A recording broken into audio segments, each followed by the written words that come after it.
So Sadala Hitani says, do a collab. Okay. All right. Sure. Nothing's gonna stop me.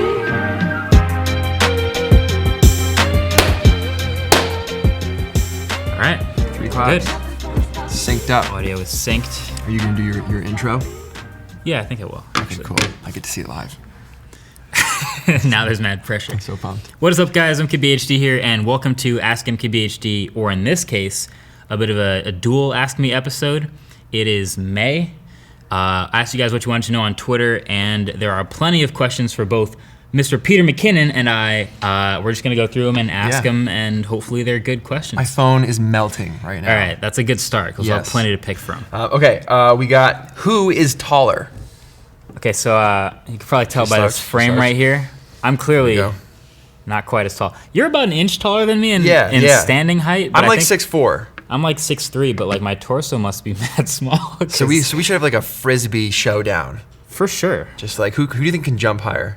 I'd give myself a slight edge there, Yeah. just because that's my game. Yeah, I That's don't what I I don't do. do sports at all either. Fair. So that's probably you. Let's go with this one. I really love this one. What's the first app that you open in the morning? First app I open every day on my phone is Flamingo for Twitter. What? I've never even heard of that. So RIP, this is an Android app that reached its token limit. This is something, I could go on a whole rant about this. I don't even know what's happening. So right now. I did a Dear Twitter video. I didn't include this in that video because it wasn't as big of a deal, but Twitter really restricts how third-party apps can operate. And one of those things is there's a limit to how many users that they can fill in before no one can sign up and use the app anymore. It reached that token limit, and now anyone who tries to newly download it from the Google Play Store can't sign into Twitter on that app. So it's one of my favorite apps. I use it every day when I open my phone first thing in the morning. It's probably Flamingo for Twitter. What does it actually do? It's just a third-party Twitter app. It's purely chronological, no ads, no like extra features. It's just straight Twitter. So it's like their in its version of purest Twitter. form, yeah. Because Twitter is always showing me like like stuff you may have missed and like misses some notifications. Chronological is just. Yeah. So like my first app, like Instagram for sure. I open up Instagram all the time. That's Yeah. probably the photographer or the visual side of what I do. And then I just mad scroll, but I just can't stand that it's not chronological anymore because I'll open it first thing in the morning and the first post is from like 13 hours ago. And then the next one's from 13 minutes ago. Yeah, and then it's dinner time and I'm seeing what I should have seen in the morning. Right. I'll never understand. All right, so this guy's asking, are you expecting the notch to die by 2020? And you're kind of like the smartphone guru, so I'll fill that one to you. I am hoping yes. There's emerging technologies that will let us put a fingerprint sensor, that will let us put maybe a front-facing camera, all these different things behind the display glass. Hopefully by 2020, that will be the case, and we can eliminate the notch. I hate the notch. Yeah, it's a it. polarizing thing because you would think like everyone must hate it, but then at the same time, everyone's copying it. So it's this weird. Yeah, I don't like, and a lot of people are like, you get used to it, it disappears, but it has not disappeared. Really? No. So it disappeared for my like using the phone every day type use, but I don't want it to be there. Yeah, and like I don't like when I'm like watching like even YouTube videos or any of my own work or anything like that. I gotta like max it out to get rid of or like shrink it down and Not a lose fan the of left that. and right. Yeah, me neither. So yeah, I'm anti-notch for sure. Here's an interesting one because you're in the camera world, but we got smartphones everywhere. Yep. Do you like the direction phones are headed with more and more cameras? So a single camera, dual camera. P20 Pro just came out with 3 cameras. Yeah, I think that's incredible. Okay. I mean, like, yes, I use a DSLR every day of my life, but still being able to have that power in your back pocket at a moment's notice without having to set anything up, incredible. So I love cameras and smartphones getting better, but I'm not entirely convinced that adding more cameras is always the best thing. I'm actually a fan of what Google is trying to do, of doing better with less. Not that you shouldn't add a second camera, but I can get behind doing great portrait mode and great stuff with one camera. Like, I never actually use the telephoto. I'm very rarely like going to take a photo and punch in. Like I would just physically move in closer. Move in, and if I can't, or like I just don't take it. zoom. Yeah. Yeah. So how many people really like need that second lens? It's like I would say like if it was just gone tomorrow, like if I woke up and the second camera had just been removed from the hardware, I probably wouldn't even notice for like a few months. I'd be like, oh, where'd my camera's gone? Here's a fun one though. LG came out with the G7, and they've done this in the history of their phones with a super wide angle camera. Are you a fan of that? Yes, that's, I think, way more useful because you're in a small space. You want to capture something really, really cool that's happening in front of you, but you can't because you open up your camera and you're like looking at someone's eyeball. Yeah, I think So, the wide angle way LG more does useful. is fundamentally more useful than the telephoto that may sometimes not even get used. Yeah, totally agree with that. Do you ever feel like technology is advancing so fast that one day you won't be able to actually keep up with it? I got scared of that. Yeah. I get scared of that. Like I get scared of two things when I get old, which is I love driving. Will I become that old guy in the middle lane that everyone the goes, road. "What are you doing?" Yeah, why do you have a license? I'm so scared of that. Take my license away if I Yeah. become that guy. The other thing is, like, we're always at the bleeding edge of, like, new devices, new camera gear, new tech. Something's gonna come out someday where I just go, I don't get it. Yeah. Like, is Yeah. that useful or is that better? Maybe I feel that in like that same. music right now, but like, I think about like how old am I gonna be when I don't understand? I think about that with editing, actually. Like, there's some times where I want to achieve something in my post-production workflow, and I'm like, how would I do that? And they're like, oh, just motion track this to that. I'm like, I don't even know what that means, and should I know what that means? And is it weird that all these younger kids are doing that like effortlessly, and I can't even pronounce the word that I they're- resort to a lot of YouTube tutorials in that case. Like, Yeah. that's how I learned to edit in the first place. Yeah. Premiere, didn't know how to use it, got it, watched a lot of videos Yeah. on what, and I'll never learn everything you can do in Premiere and After Effects, Yeah. but that's Oh, it's where endless. that's where I learn a lot. You edit on Final Cut though, right? I'm a Final Cut editor. I'm a Premiere editor. Yeah, I feel like, so I was a Premiere editor. Fight. Yeah, I know, this is like the common thing. Okay, so why Premiere? You have a choice, right? So I used to use Final Cut 7. I used it for the longest time. Final Cut X had just come out. So like the day it launched, downloaded it, hated it, Okay. got a refund in like 3 days, never looked back. So I just always assumed it sucked just as bad Yep. like today as it did when it first came out. That was a launching point for a lot of people, was Final Yeah. Cut Pro 10. It was like the iMovie Pro of Yeah. like everyone hated it. The magnetic timeline, I was just like, what? I can't know. I refuse. So I was on Premiere at that point. Okay. And it had its bad rap for a while. I kind of pointed and laughed also, but I never used it. And then a couple updates later, it was actually, I've told this story before, the Kobe interview. I was editing in Premiere on a MacBook Pro. My buddy John, who was editing the behind the scenes, was editing on Final Cut Pro. Rendered out faster. Rendered out way faster. I saw that. Decided to give it a shot, and the rest is history. So I've gotten used to Final Cut Pro in that time. All right. So this is a fun one. I've got some thoughts about this. Do you think that Touch ID will make a comeback? Comeback. Okay, so on one hand, yes. On the other hand, no. It's a two-sided answer again. When Apple does something like this where they just ditch a technology, they ditched the fingerprint reader. Usually they never go back. I miss it. Usually they never go back, and a lot of people do miss it. But also, a lot of technologies have been developing with, like we talked about, that ability to put a fingerprint sensor under the glass. Yeah. So if Apple's so set on a bezel-less phone, maybe they adopt this, they pick it use up, it. and they do it again for Touch ID, the return, or whatever. I would love to see that. Yeah. Because Face ID, like, I like it in theory.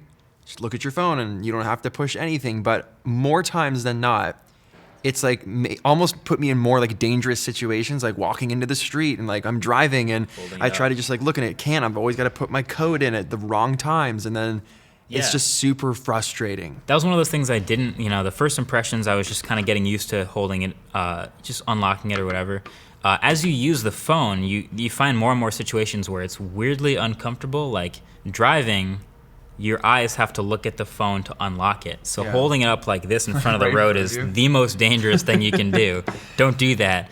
There's all kinds of little things Or you like find like that. it's on your desk and you're editing, right? You're just having a great day and then Yeah, like, you want to unlock it. it lights so- up. Yep, I literally did that in my video. Like I had to lean over Yeah. in. It's crazy. There's a bunch of, I feel like it's not as fast. I used to just pick up my phone, thumb was there, boom, press, swipe. Like it's instant. I didn't even think about it because it was Yeah. just the button already. So the I thumb's just already there. unlocked it. Yeah. Maybe Apple will bring that back. Let's hope they do. All right, I got one. Most underrated bit of tech in your tech bag. I'm guessing your tech bag is your camera bag. Yeah, that'd be my camera bag. Yeah. Yeah, I'll start with this one. So it's funny. I always put this little. I use this all the time, and I put it in a lot of videos. And every time it's in a video, people are always like, "What is that? And where can I get it?" Which is just kind of like proof of concept that either just like flies over everyone's head or it goes Underrated. under the radar. Yeah, Yeah. but it's this tiny little LED light. charges by USB. It's super bright. I gaff tape this to the roof. I tape it to like under the underside of cars. That's it. It comes with gels, so I can like actually change the color cast. And this thing just comes off, magnets back on. You've changed the light, charges by USB. It's incredible. So I would say this is probably the most underrated bit of tech in my bag, just because it's one of those things that, like, when you realize that you need it, you're like, oh, I have that little. It's like, it's perfect. Yeah. Yeah. So for me, this backpack back here, the only stuff I have in my backpack are my MacBook Pro, the charger, the case it's in, and my water bottle. I have an addition to that. Okay. This. What about this? I have that. This is a must-have. I have an adapter, This is a a little must-have. dongle for so SD card reader because the MacBook Pro doesn't have one. Yep. Yeah. Okay, so we got, what's your worst camera purchase decision? Because you have a lot of cameras. Yeah, worst camera purchase decision. Yeah. Most of my purchases are pretty well researched and well thought out. course, So yeah. I've seen the reviews. I kind of know what I'm getting into. There So had to have been some like impulse, like lapse of judgment sale. there's plenty of like impulse buys but I usually end up loving those because that's why I Okay. got into them. But I'm gonna point back here Okay. at it's way up in the corner, the Nest Cam. It's not even a camera purchase decision. No, that counts. That counts. But Totally counts. I feel the need to bring it up. I tweeted about this a little while ago. People will get on my case for it because I should know this already, but Nest doesn't record any of the history of the camera until you buy a Nest subscription for every single camera. I have a Nest subscription on a different camera. It does not apply to this one. Yeah.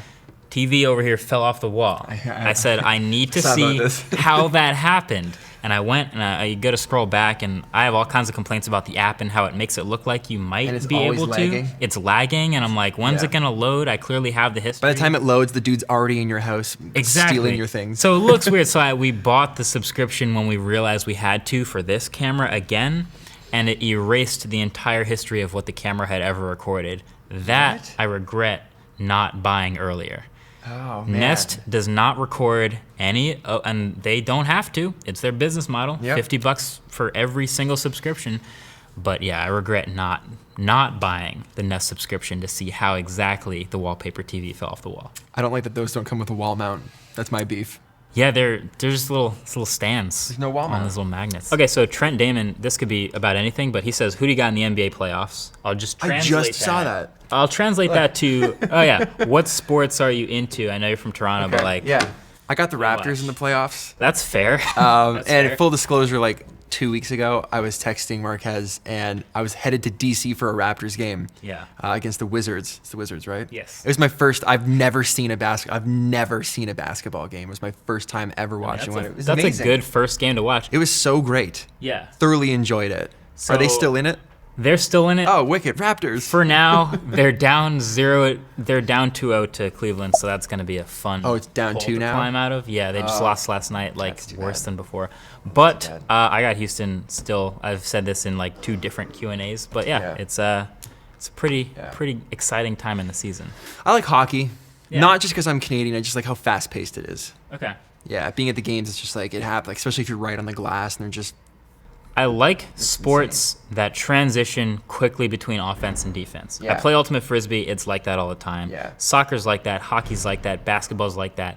Fast-paced. I can't That's what I'm can't into. watch golf. I can't watch football. I can't watch football either. Can't watch baseball. No, well, football takes like another whole Netflix series to finish. Like it's Yeah. just a lot. forever. So that's where I'm at with sports. Yeah. All right. Here's a good question. Maybe the last one. Is there any tech you wish you could build? I'm gonna twist this one Okay. because he said like a rocket or something, but I'm gonna say like people ask me all the time if you could build your own smartphone, would you do it?